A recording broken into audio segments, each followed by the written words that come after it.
Welcome to the Explore Words, Discover Worlds podcast, presented by Bradford Literature Festival. This episode explores the legacy of Orientalism by Edward Said, published in 1978, which served as a critique of Western scholarship. Said argued persuasively that Western scholars viewed the rest of the world as the perennial, other, or more troubling, the lesser. Recorded live at the 2024 Bradford Literature Festival, Professor Saeed Khan explores how early 5 decades on, Said's work has proven to be both profound and even pathetic, as current perceptions about Muslims in the Middle East all affirm the continuing presence and dominance of Orientalism.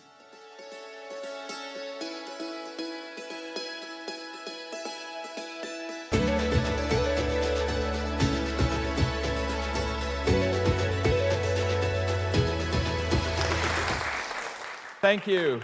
Good morning, everyone. My name is Professor Saeed Khan, no relation, even though my parents spelled my name that way on the birth certificate. I learned when I was 14 years old that I'd been misspelling my name my entire life as S-A-E-E-D, but I kept up with that. I didn't realize that my parents were Orientalists in making that. No, actually, they're not. I'm a professor of Near East and Asian Studies and Global Studies, and also the director of the Center for the Study of Citizenship at Wayne State University in Detroit. Always a pleasure to be back in Bradford. As some of you have probably heard me say, Bradford reminds me a lot of Detroit, a northern post-industrial city, which some might argue is a little bit past its prime, the brunt of many national jokes, but at the same time has a population that is tenacious, resilient, genuine, and very, very friendly. So if you ever want to reciprocate by coming to Detroit, that would be wonderful so you could see it for yourself. Well, this morning, first of all, I appreciate you being up on a Sunday morning with me to talk about a subject which never really seems to die, and that is the topic of Orientalism. And I'd like to start with 2 anecdotes, both of which coming from the United States, and both dealing with politicians. Some of you might recall that in 2008, when then-candidate Senator John McCain of Arizona was running for the Republican ticket against candidate Barack Obama, he was at a town hall when someone made a comment about then-Senator Obama being untrustworthy and not really an American because he was, quote, an Arab. To which Senator McCain very charitably corrected the individual by saying, no, he's not an Arab, he's a good man. Appreciate the binary there, because we'll be talking about binaries quite a bit. Fast forward to more recently, some of you might have heard of this little debate that happened between candidates Trump and Biden in Atlanta last week. And in that, Donald Trump never one to be charitable with his remarks or compliments, accused Biden of being a Palestinian, not from the sense of a site of empathy or sympathy, but essentially calling him something that was other than what was seen to be acceptable for people. It's probably the first time that I've heard Palestinian be referred to in this context as such a slur, as such an insult, and as such an aspersion. But the impunity by which politicians seem to be able to say this, particularly in the United States, is where we now have to revisit Orientalism. And for that, some of you may be familiar with, of course, the work of the late and great Edward Said, Orientalism. Now, with a show of hands, how many of you have read Orientalism? Excellent. Okay. I assigned this myself, and it always leads to a lot of puzzlement among my students. Part of that is because it is decidedly a little bit dense. Not everyone is familiar with the kind of comparative literature approach that Edward Said takes, but also because I think the book should be dense. It should be problematic. It should disturb. It should provoke. And hopefully we can go ahead and go through that entire gamut together today in taking a look at something that is so influential that we are, of course, still talking about it today. And there are very few people, I would argue, that actually have their names turned into an adjective. The Saidian approach, the Saidian contribution to many different fields when it comes to how Orientalism is deployed. The book is actually only 46 years old. And looking at the audience, and some of you look nice and young, that means that the book is, of course, older than you are. At the same time, the concept of Orientalism even predates Edward Said's offering, but I would argue that he was pivotal in giving morphology and articulation to a topic that, of course, goes several centuries even before that. A little bit of Edward Said and his biography for those of you who are unfamiliar. Edward Said was born in 1935 in Jerusalem, born to a fairly prominent Christian family. He was, in fact, raised as a Protestant. Later in life, he became an agnostic. And 1935 then meant that Jerusalem was part of the British Mandate of Palestine. By the way, if my being peripatetic gets a little bit distracting, in all seriousness, tell me to sit down. Don't tell me to sit down and shut up, because that would probably end the event. But I'll be happy to go ahead and sit down for you. He actually, as was fairly common in those days, sent to Cairo for his education, and he was schooled at the Victoria College, which was very prestigious. Some of his classmates included the future king of Jordan, Hussein bin Talal bin Abdullah, and also Omar Sharif, the great actor. And if you've ever read Edward Said's memoirs, while Omar Sharif was this great actor, I think Edward Said felt differently about him personally, because apparently Omar Sharif used to bully him in school. It was a bit of a turf war between the Cairene Copts and the Protestant Palestinians. How ironic, of course, that Omar Sharif then goes on to play such a significant role in the David Lean classic Lawrence of Arabia, which many then view through the Orientalist gaze itself. Well, Edward Said then heads to the United States, where he gets a very, very prestigious education, both when it comes to prep school and then off to Princeton University, from where he's graduated with his bachelor's degree, and then on to Harvard University, from where he receives his PhD in comparative literature, with a particular focus in his dissertation on Joseph Conrad. I remember when I read Heart of Darkness, it was, of course, a very psychologically taxing book, and I probably should have just stuck to watching the movie Apocalypse Now, which is based on Heart of Darkness. My father took me to see that movie when I was, I think, 12 years old, because he always was looking for a movie companion, and I think I finally got a night's sleep 4 days later. Everywhere I've looked, I could hear the words, the horror, the horror. Said then is appointed in the Department of Comparative Literature in 1963 at Columbia University, which was really his home base until his death in 2003 at the age of 67 of leukemia. He certainly had many prestigious appointments, including at the Institute of Advanced Study at Princeton, at Stanford University, and other institutions of note. Certainly, he had made a name for himself as being an acclaimed scholar in the field of comparative literature.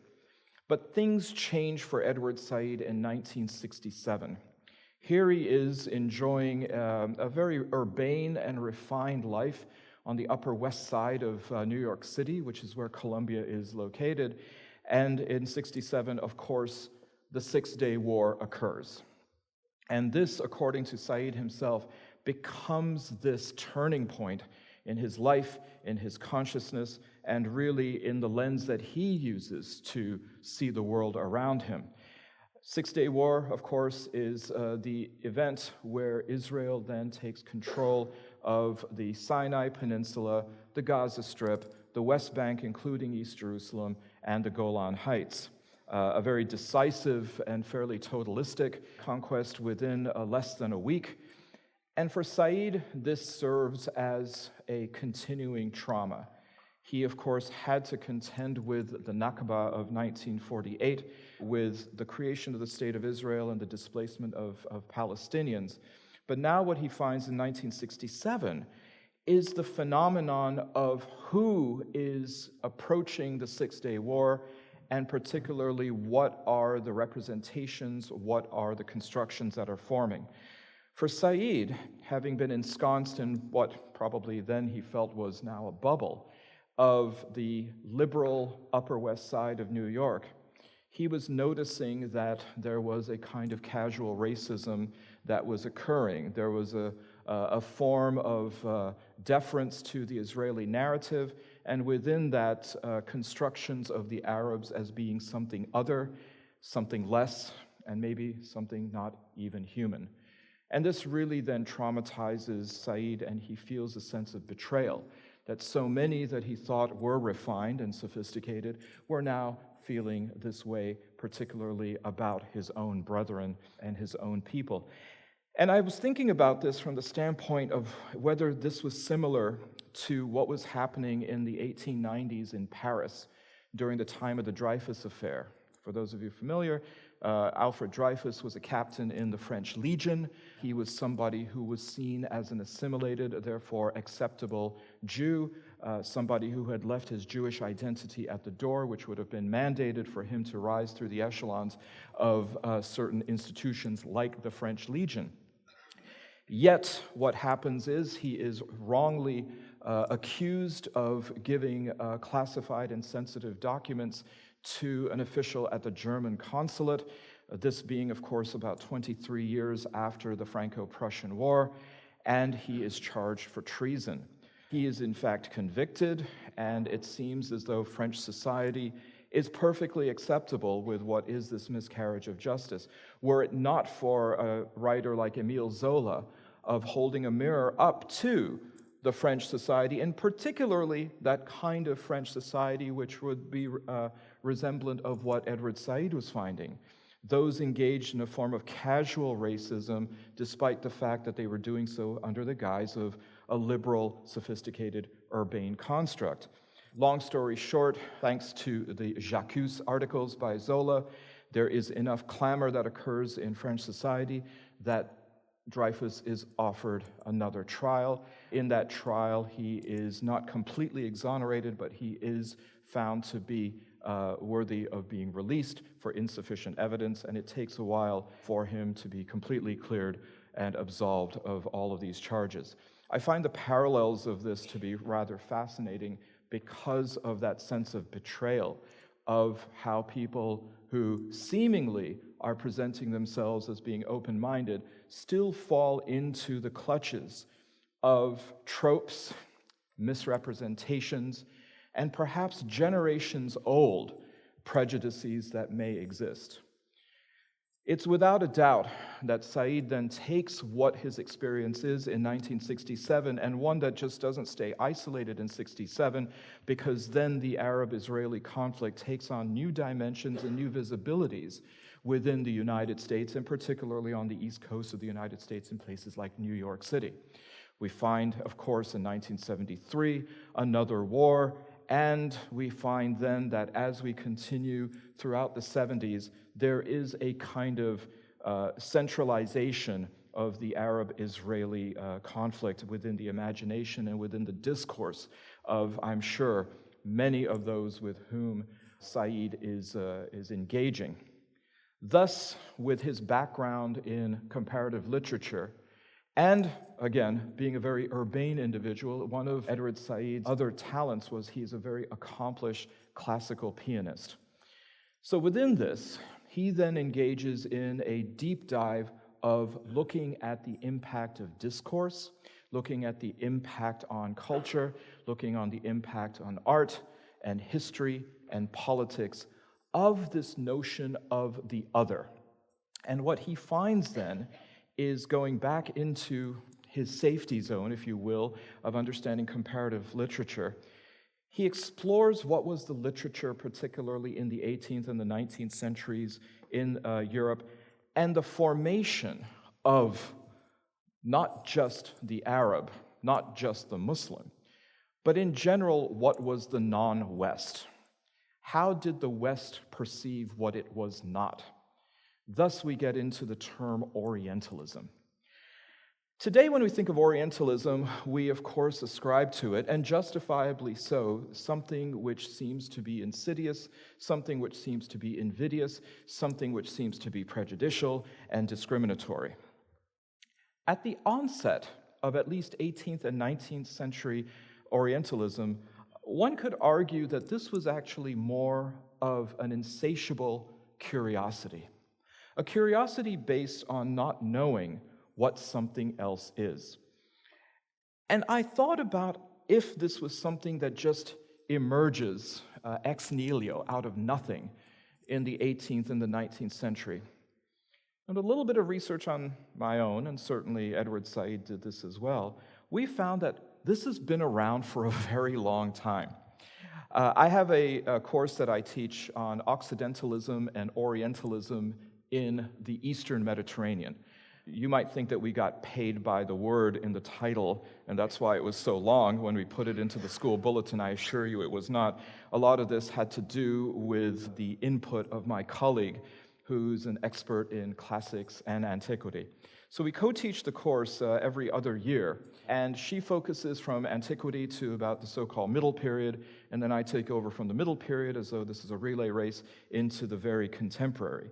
And certainly she's educated me quite a bit on how the historical arc of Orientalism goes back into antiquity. Some of the reading material that we provide, maybe not to the satisfaction or the happiness of our students, includes Aeschylus's Persians and Euripides' Medea. And it's fascinating to see that even in some of these sources, the other, the Persian, is viewed through a lens which then distinguishes or contrasts it with the subject itself, in this case, the ancient Greeks. So this construction of then creating a self versus other is certainly nothing new, and Edward Said does not profess that he is necessarily inventing or reinventing the wheel. But for him, it's a point of departure. It's the same point of departure which then also acknowledges that when it came to the construction of the Muslim, particularly after the 7th century of the Common Era, there was then an otherizing and in many ways a rather malicious construction of a people who were different. Norman Daniel, in his book Islam and the West, The Making of an Image, talks about the way that Christian scholars then were looking for an antithesis to Christianity. Jesus, of course, was seen as pure, was seen as infallible, was seen as the Son of God, and this was then juxtaposed to Muhammad as being something that was quite different.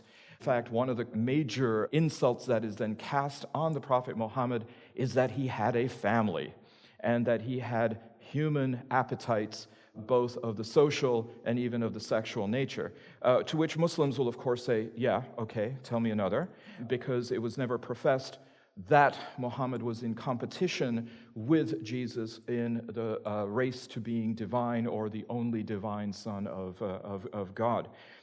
But from that point of departure, then, it's not difficult to see how an entire architecture can be constructed of the other. This otherization then becomes a major justification when Urban II in 1095 issues a papal bull saying that we must liberate the Holy Land from the infidel. In that case, the infidel was Muslims.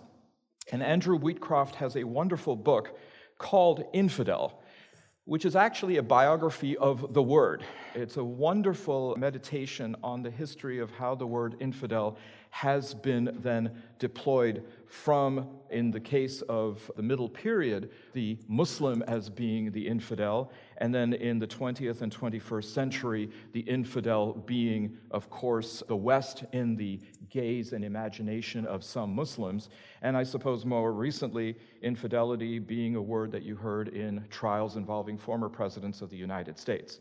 But that's, of course, a whole different lecture that we can go ahead and give. Wheatcroft hasn't gone ahead and revised his book in order to include that. For some of you, you may also be familiar with Dante's Divine Comedy. And in it, in fact, in the 3 volumes, Orientalism plays another role. Perhaps it is seen as the inheritor of a construct that had already been made. For Dante Alighieri, there was no way that a Muslim could make it to paradise. That was simply not going to happen. In fact, most Muslims were going to be consigned, along with other people. He wasn't completely focused just on Muslims. Were going to be confined and consigned to Inferno. And for him, the most egregious were going to be in the lowest depths of the abyss, where he places Muhammad and also Muhammad's cousin and son-in-law and the fourth caliph of Islam, Ali bin Abi Talib. The images are quite graphic, and I will spare that on a Sunday morning and also the beginning of the Muslim month of Muharram. But it's interesting that for Dante, he does in fact begrudgingly accept that 3 Muslims, of course, could not be in paradise, but he could not bring himself to place them in Inferno. So he places them in Purgatorio, in limbo. And the 3 are Salahuddin, who was, of course, the Kurdish and Ayyubid leader with whom Richard I had an engagement in the Third Crusade, who had successfully retaken Jerusalem in the Second Crusade in 1187 at the Battle of Hattin, and 2 philosophers, Ibn Rushd, or Averroes, and Ibn Sina, or Avicenna, both of whom were recognized for their intellectual contributions to the Western canon of literature, science, and philosophy. But 3 Muslims, that's it. Everybody else is in Inferno. That, of course, was informed by a form of Orientalism, a form of otherness, and perhaps equally importantly, the absence of the ability to have redemption. Muslims could not be redeemed, and they certainly couldn't even gain divine salvation. Well, fast forward to then the 18th and the 19th centuries, which is really what Edward Said's focal point is. There was a movement. There was a fascination. There was a curiosity that was developing among some European scholars of trying to understand this vast continent called Asia. Many of the original Orientalist scholars never traveled to Asia themselves, and yet they felt completely emboldened and having the authority to go ahead and write extensively about Asia. Now imagine any of you, first of all, try to clear out your mind of a life BG before Google, and think about whether you could then describe something, let alone write authoritatively about that subject. I don't know if some of you, when you wrote essays in school, I'm sure that you weren't just simply writing the essay. You were, of course, instructed to have a certain amount of research. You were going to go ahead and look at certain material. Academic nerds talk about primary source material and secondary source material, and I'd imagine that there would be a smattering of both of those that would be in there. But if you were thinking about, for example, drawing a picture of a zebra, and you'd never seen a zebra before, would you know to put stripes on it? Unless you were a savant or someone who was really avant-garde, like maybe Salvador Dali, but he dabbled with rhinos, would you be able to do so with any level of accuracy? Would there be some kind of a verification process or oversight to go ahead and check you to say that what you are doing is in fact accurate? And of course, for the Europeans, there really wasn't that kind of a check. In many ways, you find then that writers were taking, at best, some of the emerging travel literature, someone going to the East, writing an account, oftentimes in a hyperbolic way, and using that as a form of primary material, source material, to then expand upon and create an entire construct of a people. I was thinking about when the emissary from Charlemagne shows up in Baghdad in the early 9th century and is at the court of Harun al-Rashid, the great Abbasid caliph. Well, when he gets there after what must have been a months-long journey, and given the fact that he represented the Frankish king, he would have been privy to a bandwidth of society that most of us would probably not enjoy. He would have been feted with, of course, not only a certain kind of cultural hospitality, but that being ratcheted up even further because he was Charlemagne's representative. And when he returns home after several months or several years, I am sure that people must have just simply mobbed him, bless you, and asked the question, what was it like? What did you see? What did you eat? And to go ahead then and have the ability to describe, I saw this very big cat, and it had stripes on it, and it growled, and they told me, keep your distance. Don't go up there and stroke it like it would be a tabby or some smaller feline. That's a description of something that the Europeans may not have seen. And what about the idea that some of the stories that he heard, as Muslims told him, well, we believe in angels and we believe in human beings. Angels, of course, having no free will, and they were created of light. Human beings created of dust and having free will. But then there's a third category of an entity that is made of smokeless fire and also, like human beings, has free will, is inclined in cases to commit mischief.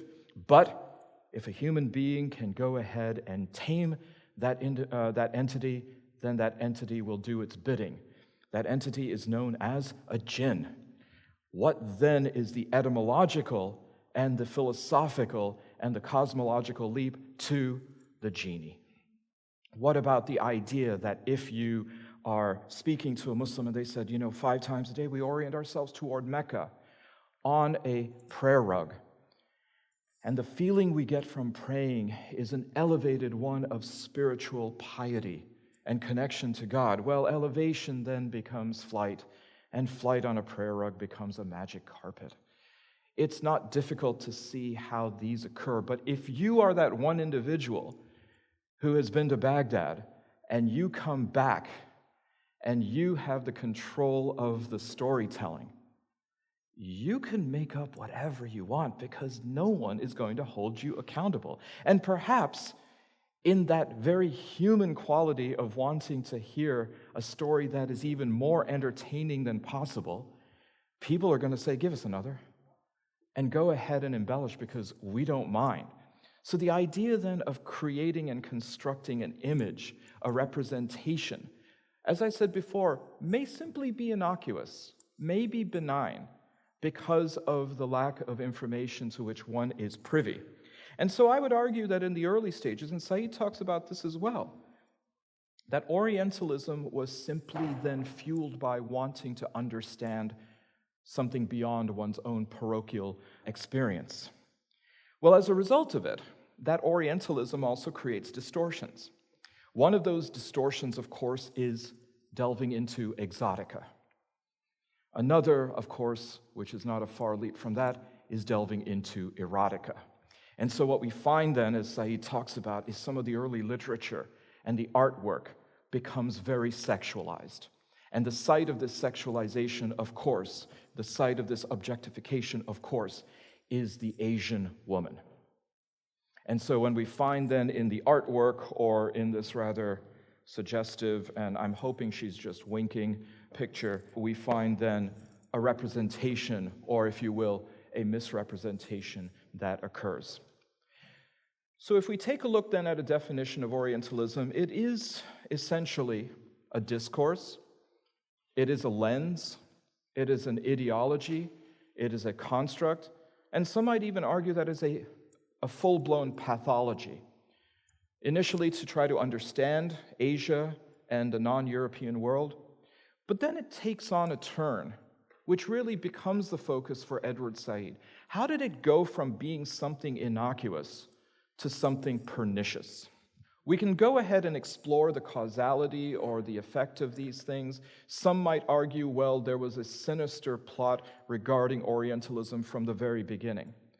Some might argue that it was systemically flawed, and what then becomes Orientalism as a dangerous construct was something that was inevitable. And I will leave it up to you to make those determinations. What we do know, though, is that something was going on in the West in the 18th and the 19th centuries. This was the time of colonialism. This was the time of imperialism, and this was also the time of industrialization. And all three of these converge and conspire to then take Orientalism into a different dimension. Saeed talks about what were some of the trends that were happening within this particular time frame. And I find it to be fascinating and so prescient of him to talk about the impact of taxonomy. I was having this discussion with somebody, in fact, just yesterday.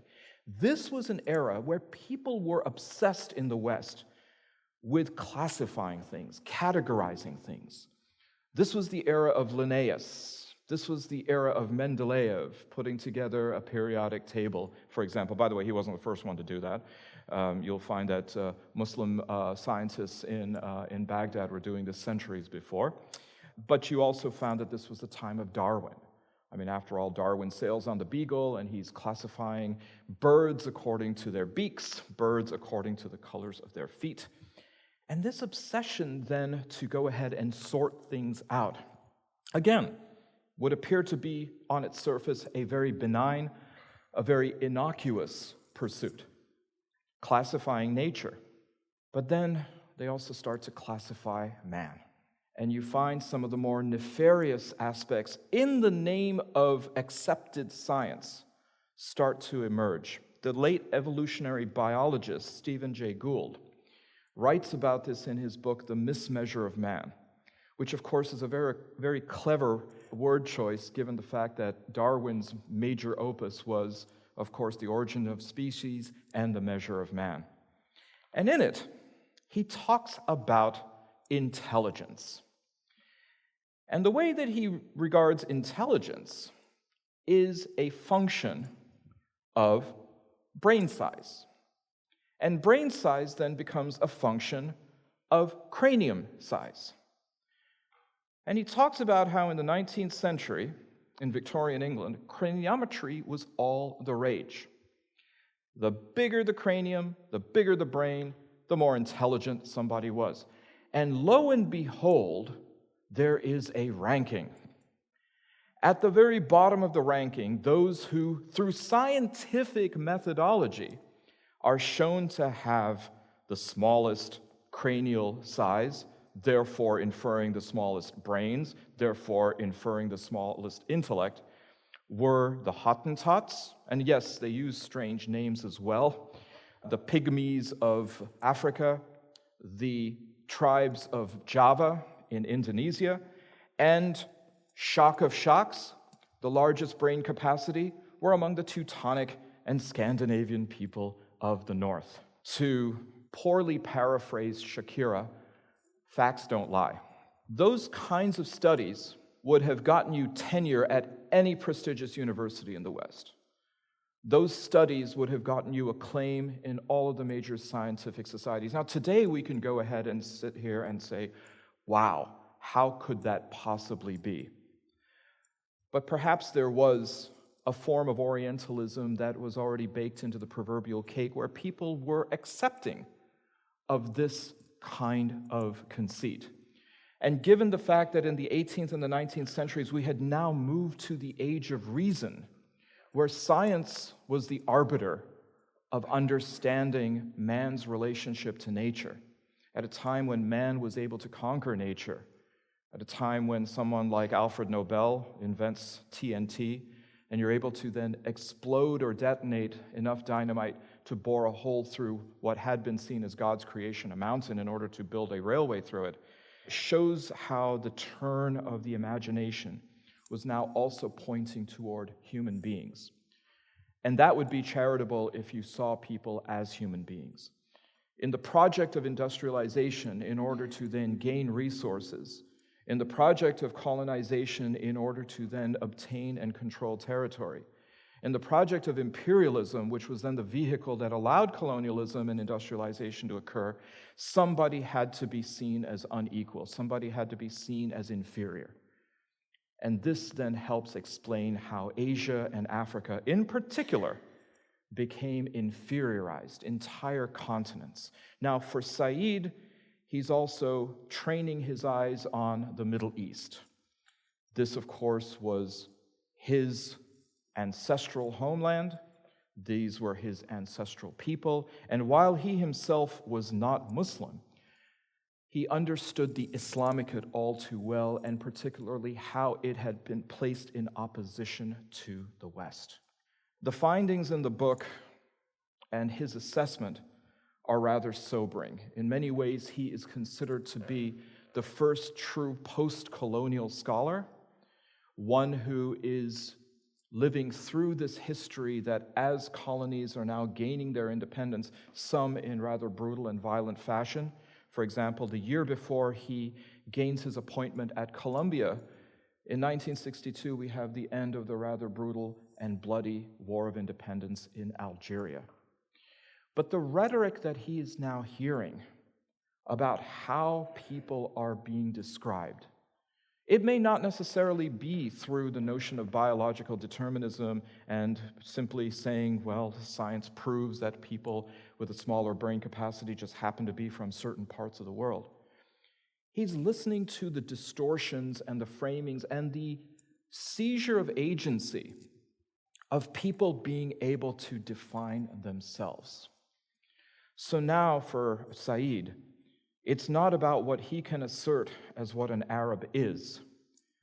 It is hearing the conversations from others about what an Arab is not and what an Arab cannot or ever be.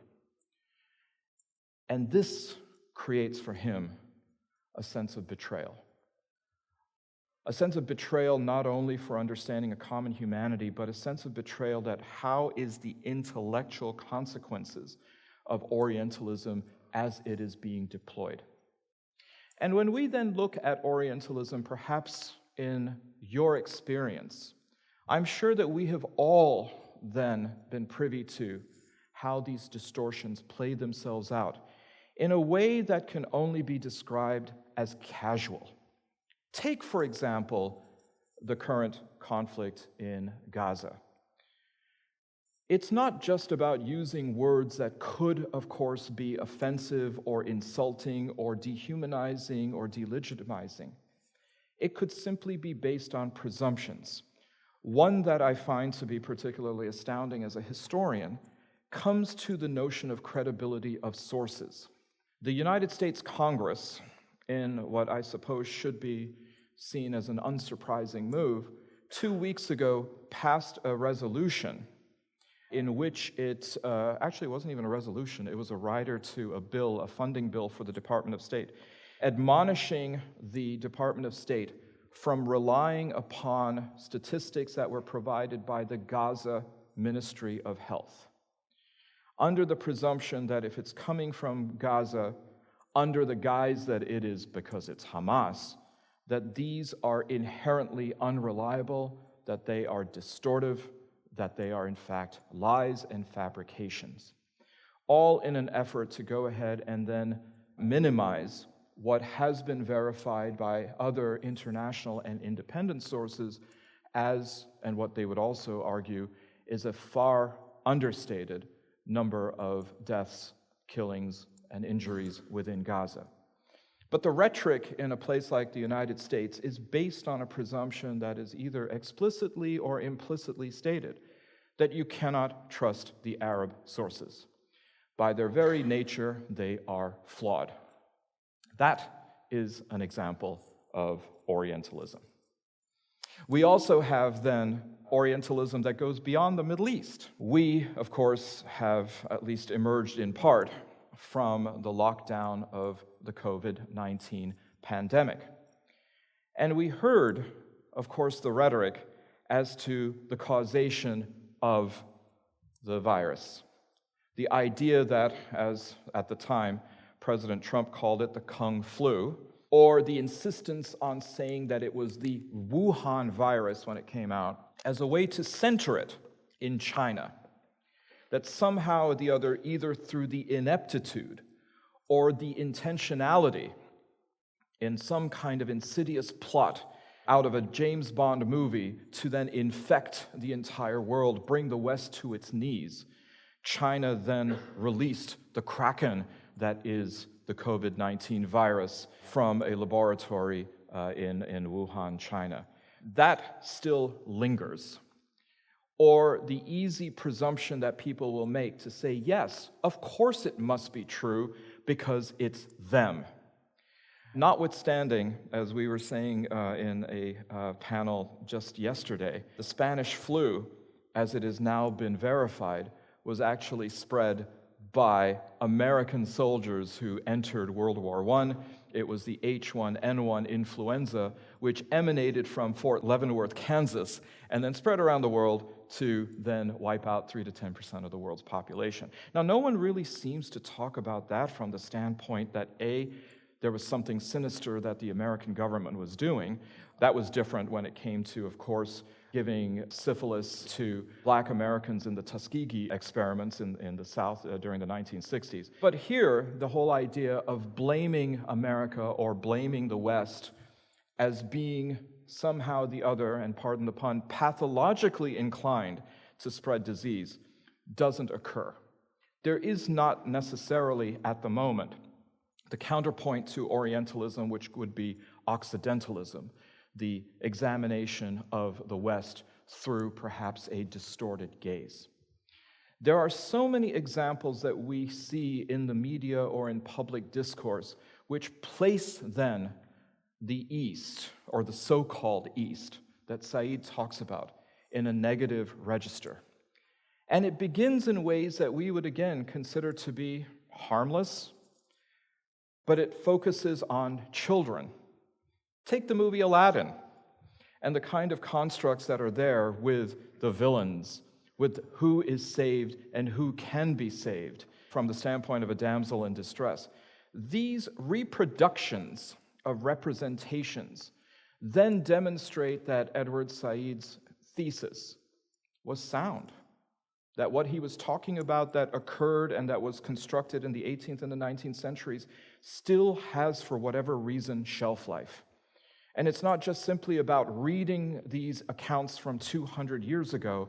You can read accounts of Orientalism and examples of it from 2 minutes ago. Well, what does that then do to a people to say, for example, in the title, Orientalism Revisited? I'm not sure we need a revisitation of it because it never really left and came back. What then is the future of Orientalism? I ask myself this question because clearly there is a shift occurring around us. With the binary that Orientalism has made of the West and the rest, let's talk about the rest. With the rise of BRICS, and actually perhaps a rather merciful shift from talking in terms latitudinally of West and East, now referring to the East as the global South. Will this portend a shift in Orientalism? Will it cause then a reduction in the way that the West sees the rest? Will a counterpoint of power, because after all, Edward Said was very influenced by people like Antonio Gramsci and the idea of hegemonic power, or the ideas of Michel Foucault, of knowledge of power, and especially discursive analysis. Will this mean that with the rise of Brazil and Russia and India and China and South Africa and a few other countries as of January 2024, there will be some kind of pushback on Orientalism? Will it cause the West to perhaps rethink itself? Will it cause it to then say, perhaps we should engage in a kind of de-orientalization? Perhaps on a good day, on an optimistic day, we could say that there could be a moment of self-reflection. At the same time, what we have also seen is that when there are wobbles in the West, it seems as though Orientalism then increases and expands. And in the very preservational impulse, we find then that the othering becomes even more pronounced. And it's not just a geographic kind of othering. It looks inward to one's own space, otherizing populations that live within the midst of the so-called West. These are the challenges that still occur. All those years later, 57 years later from when Edward Said is facing the trauma of the Six-Day War, serving as the impulse for his seminal work. The questions before us about Orientalism are the same questions that were plaguing Edward Said. What is behind these kinds of constructions, these representations? What is it at the source of wanting to otherize and inferiorize somebody? Is it simply just a matter of power? Or is it just about finding someone who is different from ourselves? With that, I'll take any questions that you have. Thank you. Hello, thank you for your very enlightening speech. You mentioned how there is not a lot of Occidentalism, is that the word you used, for the sort of antithesis to Orientalism? But I'd like to ask, what about the phenomenon of Paris syndrome that many Japanese people feel when they visit a country like France or Paris, and they are disillusioned that it is not the magical Western wonderland that they have been taught to believe it is? Also, do you believe that this is due to that a lot of these sort of phenomena are due to cultural isolation? That's a great two questions, and thank you. On the latter question about cultural isolation, of course, what's interesting is that was the very one of the major factors that contributed to the development of Orientalism. The fact that people were so parochial within the West, and that this was the imagination that they were creating. But dovetailing that with the first question that you asked regarding Paris syndrome, those were Japanese tourists who actually do come to Paris. They do then breach that divide between the West and the East, and for them, that reaction is actually empirical. It is something that they experience, and it's something, I'm glad that you raised it, because you see this happening within the Muslim world as well.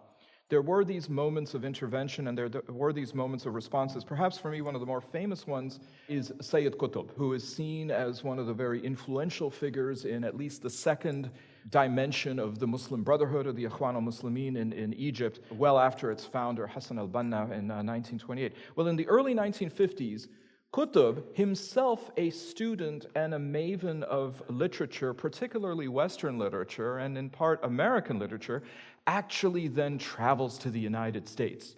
And he takes a tour of the US, and he is certainly someone who is, I would say the phrase drinking the Kool-Aid, which in America means that you're kind of, going along with it, but I'll say drinking the Vimto. How's that? He is shocked by what he sees as the sexual laxity and licentiousness of the society.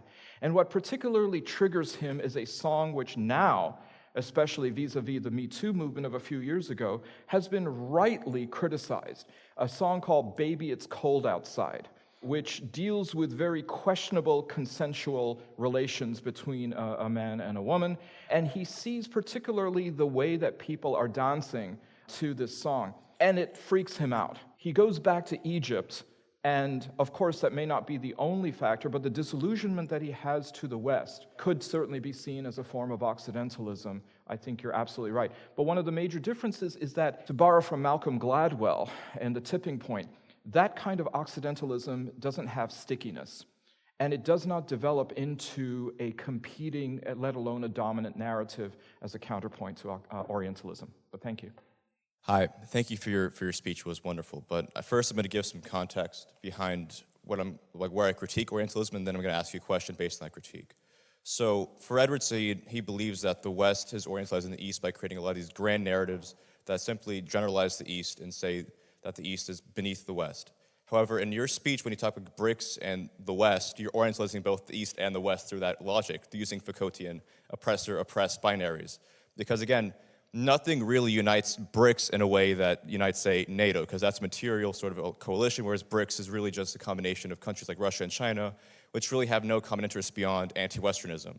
And in fact, with a lot of Orientalists, when you critique like the Orientalists of the 16th, 17th centuries and how they never visited the Middle East, again, plenty did. For example, Salman Schweiger, when he translated the Quran for the first time, did in fact visit Constantinople and Jerusalem. And using this logic, someone like Rashid Khalidi can never critique the Iraq war because he never visited Iraq. What does he know about Iraqi politics? Just because he's a Palestinian American does not mean he can critique Iraq. So the big issue I have with Orientalism is that it by critiquing grand narratives, it creates its own grand narratives of both the East and the West, using very, very generalized power dynamics of using Foucault and very Western ways of thinking, trying to critique Western ways of thinking, which is a big irony I see with Orientalism. So my question is, how can we seriously take Orientalism as a logistical way of looking at West-East relations when it simply generalizes international relations and the way countries work in a way that it simply does not work at all, because power is not the way that society works. So there are many other positive ways to view how relationships are constructed beyond simply Foucaultian cynical power theories. All right, thank you. Well, that's why Orientalism is not a meditation on international relations. Orientalism is really mostly about a book on the impact and the seepage and embeddedness in art and literature and culture. If it was going to be an IR book, then I suppose Saeed would have written a rejoinder to Huntington's book in 1993 on the clash of civilizations and the making of a new order. He had 10 years left in his life, but he didn't broach that subject. Look, I don't think that even Saeed would claim that Orientalism was a grand narrative. I mean, I know that Saeed certainly had a certain, self-confidence about himself, but I don't think when he was embarking on the book, he was looking to necessarily create a grand narrative. And by the way, I think one of the big critiques that is leveled against Saeed is whether or not he could truly write a book on Orientalism without recognizing that given his academic pedigree, he was, as Michael Corleone would say in Godfather 2, part of the same hypocrisy. On the back of that question, I wanted to ask what you thought of the critique of Wael Hallaq of Edward Said. More specifically? Restating Orientalism, what he writes about. Edward Said not going far enough in his critique because he's still working within a... Yeah, I mean, I think what I find a bit troublesome with Hallaq is, and this oftentimes happens in critiques, when reviewers wish that a book would say something differently or not. If you read Said's introduction, as I would invite anybody to read the introduction of any book, it lays out what is then the contours and the borders of the topic itself. And Edward Said was writing, as I said before, primarily a critique through the lens of comparative literature on what then was the development in the Western imagination. So for Hallaq to then come through and, first of all, not have the subjective contextuality that Said had with his own upbringing and his own background, I think I understand why Hallaq is saying that. I took it more as Hallaq wishing that there was maybe a second book or a second edition to it. Thank you so much for that. I just wanted maybe one point on the Occidentalism, and even though they're sort of framed in the same way, I feel like sometimes there is a category difference between Occidentalism and Orientalism, because even with Qutb, I think the Occidentalism of the 19th and 20th century relies more on a sense of mimicry of the West, because there is a power asymmetry that develops, and maybe that mimicry is not present in Orientalism because of the power asymmetry. But something that I wanted to touch on was because you go back to antiquity, and it seems to me it's very important when we think about the otherization, that there is a process by which the great Islamic civilization is not allowed to be the legitimate inheritor of the Greco-Roman intellectual tradition. And then later in the Renaissance, all of the intellectual trends which are picked up from Islamic civilization, that Islamic civilization is then wiped out. Can you explain why this happens and what are the justifications that are given intellectually in the Enlightenment to sort of erase the inheritance that they take? And actually, is that one of the biggest sort of, moments by which we have to understand where Orientalism is born? Because Avicenna and other great intellectuals are not considered to be part of a intellectual tradition that starts in Greece and Rome. Yeah, and thank you for that. It's difficult to dispel the idea that this was willful, to go ahead and just simply erase the continuum of knowledge production and knowledge preservation. I mean, the very idea that you get Aristotle in large measure thanks to Averroes in Cordoba and the work that was done by people like Maimonides in taking Averroes' work, who was a contemporary, and then somebody who came after him like Thomas Aquinas. You don't really hear about this except among what we would call sort of ecumenical voices that then recognize this reality. Thomas Kuhn, I think, is a particularly odious person within this because he is seen as the great historian of science. But if you take a look at Kuhn's work, he of course coining the phrase a paradigm shift, there's a complete chasm when it comes to Islamic science or Muslim science or science of the Islamicate. What's egregious about this is because Islam was the zeitgeist of the time, what Kuhn is also doing is not just erasing Muslim voices, he's erasing Jewish voices and Christians who are outside Europe in order to then make the case, which of course in the West then becomes this idea that it's a big bang of knowledge. It just sort of emerges out of nothingness, which suits the narrative fine. Yeah. I was very interested to hear your idea about the BRICS concept and the moving on to maybe a new drawing of lines, different sides now, different factions. Me as a black male, when I look at the way Western society has constructed itself, colonialism, and obviously coming from the Caribbean, and the underdevelopment of Africa, is it a case of now the West needing to look at themselves in truth in order to establish a new way for us all to be on this planet? Well, I think in order to have soul searching, you first need to have a soul. That would be helpful. I think that you do have some of these interventions occurring now where origin theories are starting to change. And people seem to be fascinated by then connecting themselves or linking themselves to something else. If that's a form of then de-orientalization, or in the sense of saying that perhaps we inferiorize others at our own peril, that may be something that happens. I heard something yesterday at an event where somebody, in fact, then decided to name off the 6 Huntingtonian civilizations. Well, if you look at BRICS, they actually do represent all 6 of those, including the Islamic civilization, which Huntington very infamously said had bloody borders. But the fact then that these 6 are coming together clearly from an international relations and a geopolitical standpoint, as an economic standpoint, as a counterweight to what has been so far Western dominance. I'm not sure if that's necessarily going to be accompanied by what Saeed was really still centering on, the kind of artistic and cultural shifts that are happening. For me, one of the biggest barometers of this is actually the internet and artificial intelligence. Who's creating the algorithm, and will the algorithm have a significant shift away from whiteness or even the English language? That remains to be seen. From a technical and a utilitarian and a pragmatic standpoint, people might say, well, maybe we shouldn't because it provides standardization.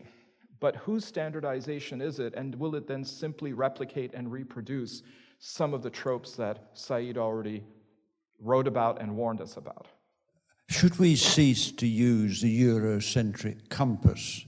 What particularly sticks in my craw is a term like the Middle East. Wow. Wow, that's a great question. I shouldn't have had this be the last question because I could keep going on, but thank you for asking. To me, I would say go with caution. Where you can go ahead and reframe things, I would do so. But don't leave yourself without a GPS. Okay? Thank you all so much for coming. I think we have copies of Edward Said's books on sale outside. Out of deference and humility, I will not be signing them. Thank you.